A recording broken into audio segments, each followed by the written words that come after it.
കണ്ടിടത്തോളം നല്ല ടേസ്റ്റാണ്. ഇതുവരെ നല്ല ടേസ്റ്റാണ്. നല്ല മണം അടിക്കുകയാണ്. ആ മഷ്റൂമിൻ്റെ മണം, തീയലിൻ്റെ എല്ലാം കൂടി അടിപൊളിയായിരിക്കും. നമ്മൾ ഒരുപാട് വെള്ളമൊന്നും ഒഴിക്കണ്ട. ഇപ്പോഴും നമ്മൾ ചെറിയ തീ തന്നെയാണ് വേവിച്ച് കുറുക്കിയെടുക്കുന്നത്. പിന്നെ ഒരു കാര്യം, ഈ പെണ്ണുങ്ങളുണ്ടല്ലോ, എല്ലാവരും അങ്ങനെ തന്നെ ആയിരിക്കും, ഞാൻ എൻ്റെ അനുഭവം പറയുന്നത്. നമ്മൾ ഈ കറി വെക്കുന്ന സമയം തൊട്ട് നോക്കില്ലേ, ഉപ്പ് നോക്കില്ലേ, നക്കി നക്കി നക്കി നക്കി നോക്കിക്കൊണ്ടിരിക്കും. അവസാനം എന്നെ പഠിപ്പിച്ചൊരു സാറാണ് പറഞ്ഞത്, അതായത് കണക്ക് സാറായിരുന്നു. ആദ്യം നമുക്ക് തീയലെടുക്കാം.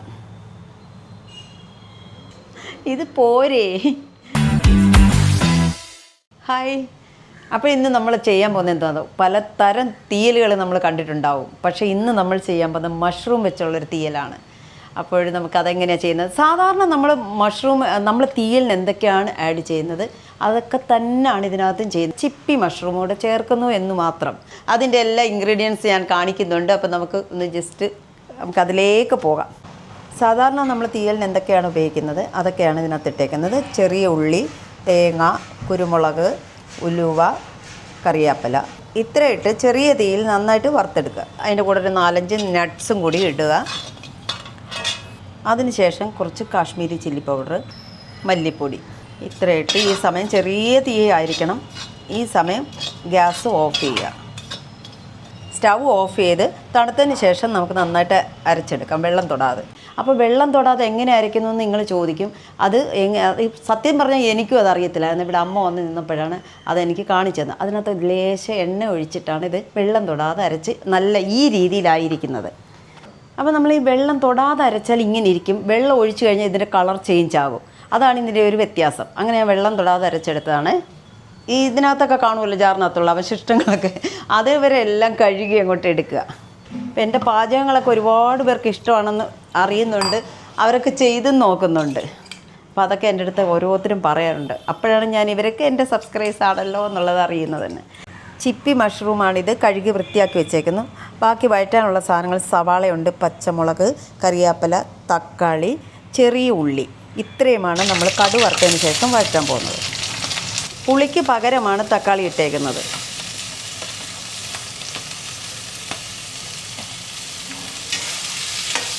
ഇത്രയും നന്നായിട്ട് വഴറ്റിയെടുക്കുക.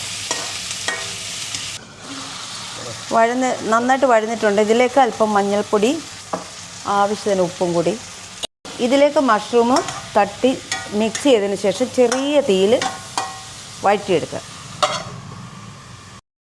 അപ്പോൾ നമ്മൾ ഇത് നോക്കിക്കോളൂ. മഷ്റൂമിന് വലിയ വേവൊന്നുമില്ല. ഉപ്പൊക്കെ പിടിക്കാൻ വേണ്ടിയാണ് ഞാനൊന്ന് അടച്ച് വെച്ചിരുന്നത്. അതിനകത്തുള്ള ജലാംശം കണ്ടോ, ഇതൊന്നും വെന്ത് ചേർന്ന് പോവില്ല. മഷ്റൂമിൻ്റെ ഒരു ഗുണം അതാണ്. അപ്പോൾ ഇനി നമുക്കിതിന് കലക്കി ഒഴിക്കാം. നമ്മുടെ തീയലിൻ്റെ അരപ്പാണിത്.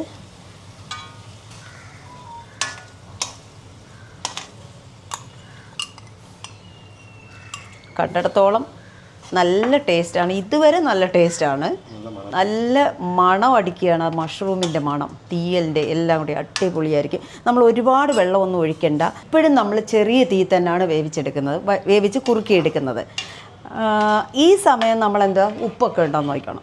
നമ്മൾ ആദ്യം ഒരു ശകലം ഉപ്പാണല്ലോ ചെയ്തത്. ആ മഷ്റൂമിന് വേണ്ടി മാത്രമാണ് നമ്മൾ ഉപ്പ് ശരിയാക്കുക. ഇനിയിപ്പോൾ കൂട്ടുകൂടി ഇടുമ്പോഴത്തേക്ക് അതിൻ്റെ നോക്കണമല്ലോ നമുക്ക്. പോരാ, ചുപ്പിട് വേണം. ഉപ്പുണ്ടെങ്കിൽ നമ്മുടെ ചോറിനകത്തോട്ടൊക്കെ ഇടുമ്പോഴത്തേക്കേ ഒഴിച്ച് കഴിക്കുമ്പോഴും നല്ല ടേസ്റ്റ് കിട്ടത്തുള്ളൂ. ഉപ്പ് കുറഞ്ഞു കഴിഞ്ഞാൽ പിന്നെ ഒരു ടേസ്റ്റും ഇല്ല. ഞാൻ തന്നെ കൊതിയിടുകയാണ്. ഭയങ്കര ടേസ്റ്റാണ്. എന്തെന്ന് പറയുക, ആ നട്ട്സ് ഇല്ലേ, അതിൻ്റേതും കൂടി ഒരു നല്ലൊരു ഇത് വരുന്നുണ്ട്. പിന്നെ ഒരു കാര്യം, ഈ പെണ്ണുങ്ങളുണ്ടല്ലോ, എല്ലാവരും അങ്ങനെ തന്നെ ആയിരിക്കും, ഞാൻ എൻ്റെ അനുഭവം പറയുന്നത്. നമ്മൾ ഈ കറി വെക്കുന്ന സമയം തൊട്ട് നോക്കില്ലേ, ഉപ്പ് നോക്കില്ലേ, നക്കി നക്കി നക്കി നക്കി നോക്കിക്കൊണ്ടിരിക്കും. അവസാനം എന്നെ പഠിപ്പിച്ചൊരു സാറാണ് പറഞ്ഞത്, അതായത് കണക്ക് സാറായിരുന്നു. അടച്ചു വയ്ക്കുകയാണ്. ഇനി അവിടെ നിന്ന് ചെറിയ തീയിൽ വേട്ടെ. അപ്പോൾ തന്നെ നമ്മുടെ ഒരു കഥ പറയാം. എന്ത് കഥ? ഞാൻ സ്കൂളിൽ പഠിച്ചുകൊണ്ടിരുന്നപ്പോഴുള്ളൊരു സംഭവം. ഒരു ഉച്ച ഊണ് കഴിഞ്ഞ് കഴിഞ്ഞാൽ നമുക്കെല്ലാവർക്കും ഭയങ്കര ക്ഷീണം, ഉറക്ക ക്ഷീണം, അങ്ങനെയൊക്കെ ഒരു ഇതൊക്കെ വരുമല്ലോ. ആ സമയം നമ്മൾ എന്ത് ചെയ്യും, സാറുമാർ വരുന്ന, അത് പ്രത്യേകിച്ച് കണക്ക് ഒട്ടും ഇഷ്ടമില്ലാത്തൊരു കാര്യം കൂടിയായിരുന്നു എനിക്ക്.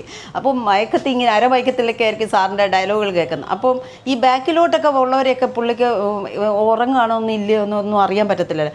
അങ്ങനെ പുള്ളി എന്ത് ഡെസ്കിൽ വെച്ച് 2 അടി അടിക്കുമ്പോൾ നമ്മളൊന്നും ഉണരും പറയും. ഞാനൊരു കഥ പറയാം. സാറിന് മനസ്സിലായി ഇവിടെ ഏകദേശമൊക്കെ ഉറക്കത്തിലാണെന്ന്. സാറ് പറയാണ്, സ്ത്രീകളെ പറ്റിയാണ് പറയുന്നത്. അപ്പോൾ നേരം ആമ്പിള്ളേർക്കൊക്കെ ഒരു ഉണർവായി. അപ്പോൾ എന്താണ് ഈ സ്ത്രീകളെ പറ്റി എന്നുള്ളത് വെച്ച് നമുക്കും ഒരു ഉണർവായി.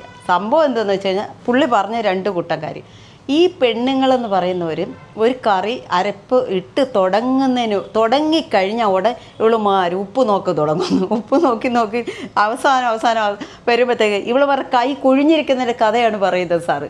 ഈ നമ്മുടെ ഈ ഇടത് കൈയില്ലേ ഇങ്ങനെ കുഴിഞ്ഞിരിക്കുന്നതിൻ്റെ കഥ ചുമ്മാ നമ്മളൊന്ന് ഉണർത്താൻ വേണ്ടി പറയുന്നത്. എന്നാലും ഒരു രസമുണ്ടായിരുന്നു. ആ ഉറക്കമൊക്കെ അങ്ങ് പോവുകയാണ്. അപ്പോൾ അവളുമാർ നക്കിയാണ് ഇവളുമാരുടെ കൈയെല്ലാം കുഴിഞ്ഞിരിക്കുന്നത്. അതൊരു കേസ്. പിന്നെ രണ്ടാമത്തെ കേസ് പറഞ്ഞെന്താണെന്ന് വെച്ച് കഴിഞ്ഞാൽ ഈ ചോറില്ലേ, പണ്ടൊക്കെ ഇപ്പോഴാണല്ലോ അരിക്കകത്ത് കല്ലൊക്കെ ഇല്ലാത്തത്. അന്നൊക്കെ കല്ലുണ്ടായിരുന്നല്ലോ. നമ്മൾ നെല്ല് കുത്തി നമ്മൾ സ്വന്തമായിട്ട് വയലിൽ നിന്നൊക്കെ എടുക്കുന്നില്ലേ. അപ്പോൾ അതിനകത്തൊക്കെ കല്ലുകൾ വരും. അപ്പോൾ പുള്ളി പറയുന്നതെന്ന് വെച്ചാൽ ഈ പെണ്ണുങ്ങൾ ഈ ചോറെല്ലാം തിളപ്പിച്ച് ഊറ്റുന്ന സമയത്തേക്ക് ഈ കല്ലുകളെല്ലാം കൂടി വന്ന് അതിൻ്റെ അടിവശത്തായിട്ട് അടിയും. അപ്പോൾ ഈ അവളുമാർ അതിനു മുമ്പ് ഊറ്റിയ സമയം തന്നെ നേരെ വെച്ചിട്ട് അതിൽ നിന്ന് ചോറെടുത്ത് അവർ ഫസ്റ്റ് കറി കൂട്ടി അങ്ങ് കഴിക്കും. അപ്പോൾ അവരുടെ വയറങ്ങ് നിറയും. അപ്പോൾ ഈ പാവം പിടിച്ച ഭർത്താവ് വരുമ്പോഴത്തേക്ക് എന്താ, ഈ അരിയെ ഇവളുമാർ കല്ലിനെടുത്ത് മേപ്പോട്ടാക്കി വയ്ക്കും, തിരിച്ചിങ്ങനെ വെച്ചിട്ട് അതുകൊണ്ട് പാവം പിടിച്ച ഭർത്താവിന് കൊണ്ടുവന്ന് കൊടുക്കും. അങ്ങേരെ ഒരു ഉരുള ഉരുട്ടിയിട്ട് എന്നാലും ഇങ്ങനെ നമ്മൾ ജാഗ്രതയോടെ ഭർത്താവിൻ്റെ അടുത്ത് ഇരിക്കുകയായിരിക്കും. എന്തുവാ ഇതിലൊരു കടി കടിച്ചിട്ട് വേണം പുള്ളി വെച്ചിട്ട് പോകാനായിട്ട്. എന്നിട്ട് അത് ഇവളുമാർ വാരി അങ്ങ് തീരും. അങ്ങനത്തെ ഒരു കഥ പറഞ്ഞ് അത് അന്നത്തെ ഒരു രസമായിരുന്നു. പക്ഷേ അതൊക്കെ ഇങ്ങനെയൊക്കെ ചെയ്യുമ്പോൾ നമ്മൾ ഈ സമയമൊക്കെ അതൊക്കെ ഓർത്ത് പോവുകയാണ് സാറിന്. ജോൺ സാർ എന്നാണ് സാറിൻ്റെ പേര്. അപ്പോൾ ഈ കഥ എന്തായാലും എല്ലാവർക്കും ഇഷ്ടപ്പെട്ട് കാണുമെന്ന് വിചാരിക്കുന്നത്. അപ്പോൾ നമുക്ക് എന്തായെന്ന് നോക്കാം. ഇതാണ് ഞാൻ പറഞ്ഞ് ഇതുപോലെ എണ്ണ തെളിയുമെന്ന് പറഞ്ഞത് കണ്ടോ. അത് നിങ്ങൾ വലിയ തീ കൂട്ടിയിട്ട് എണ്ണ ഇങ്ങനെ തെളിയൊന്നുമില്ല. ഈ പരുവത്തി എടുക്കണം. അപ്പോൾ നമ്മുടെ തീയൽ റെഡി ആയിട്ടുണ്ട്. ഇതിന് നമുക്ക് ബൗളിലേക്ക് മാറ്റാം.